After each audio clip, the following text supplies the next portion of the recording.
Assalamualaikum warahmatullahi wabarakatuh. Jumpa lagi bersama Bu Diana di Mapel Prakarya. Oke, pertemuan kita kali ini akan membahas tentang prinsip rancangan karya kerajinan bahan keras alam. Prinsip kerajinan bahan keras. Prinsip kerajinan bahan keras dalam keragaman bahan dan alat serta teknik yang digunakan dalam pembuatan kerajinan bahan keras merupakan cermin dari kepiawaian perajin dalam menciptakan karyanya. Nah, di bawah ini adalah contoh karya kerajinan seni ukir ya. Ada dua contoh. Adapun prinsip pembuatan kerajinan bahan keras meliputi satu, keunikan bahan kerajinan, dan yang kedua adalah keragaman muatan nilai dalam produk kerajinan, dan yang terakhir aspek rancangan dalam pembuatan kerajinan. Nah, yang pertama adalah keunikan bahan keras. Dalam pembuatan kerajinan bahan keras harus perhatikan keunikan dari bahan kerajinan tersebut. Ya, contohnya bahan kayu memiliki tekstur urat atau serat kayu yang sangat unik. Nah, selanjutnya itu ada bahan rotan yang memiliki tekstur ringan, kuat, elastis, dan mudah dibentuk. 2. Keragaman muatan nilai dalam produk kerajinan. Ya, antara lain nilai fungsional. Contohnya, rotan dibuat menjadi kursi yang berfungsi sebagai tempat duduk. Nilai informatif. Contohnya, membuat pin dari tutup botol dan dilukis menggambarkan suatu negara atau suatu kegiatan yang akhirnya memberi informasi. Yang ketiga, nilai simbolik. Contohnya, lukisan dari kaca yang menggambarkan simbol atau kebiasaan adat istiadat daerah tertentu.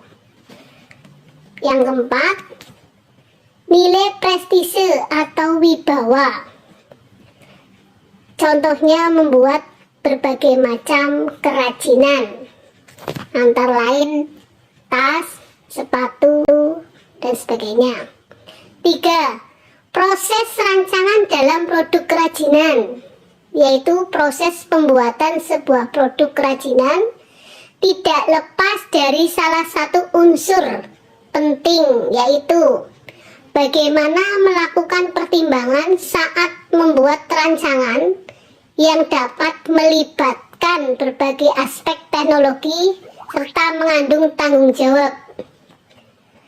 Adapun faktor-faktor permasalahan objektif yang diperlukan untuk diketahui sebelum perancangan, antara lain faktor teknis. Faktor teknis meliputi metode produksi yang handal, penerapan daya mesin atau secara manual, tingkat kemahiran sumber daya manusia. Yang kedua, faktor ekonomis. Faktor ekonomis meliputi pemasaran, sistem pemasokan dan distribusinya, hak cipta, nilai jual dan keberadaan suku cadang, dan selera masyarakat terhadap suatu produk.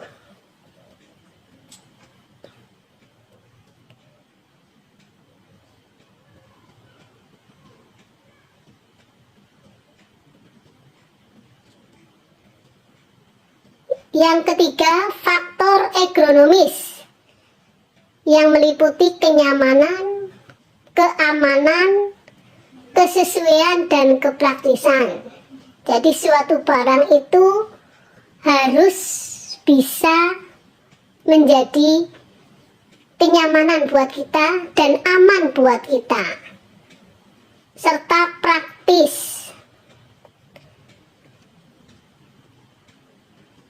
Yang keempat, faktor sains dan teknologi.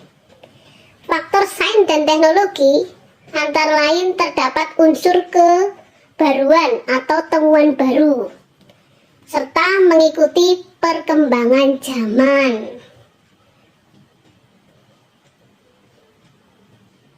Jadi pada saat ini kita harus mengikuti teknologi canggih yang ada di sekitar kita.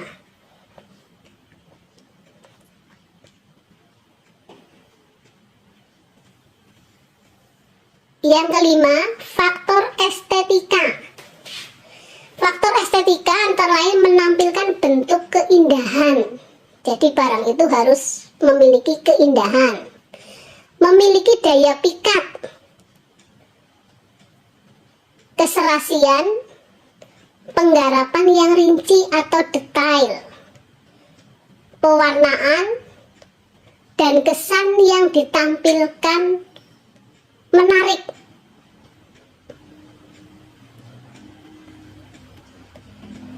Yang keenam, faktor kondisi lingkungan, antara lain nilai budaya dan kondisi lingkungan. Jadi suatu kerajinan itu harus mempunyai nilai budaya dan melihat kondisi lingkungan setempat.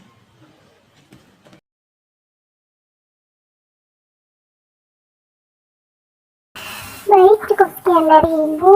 Kurang lebihnya Ibu mohon maaf.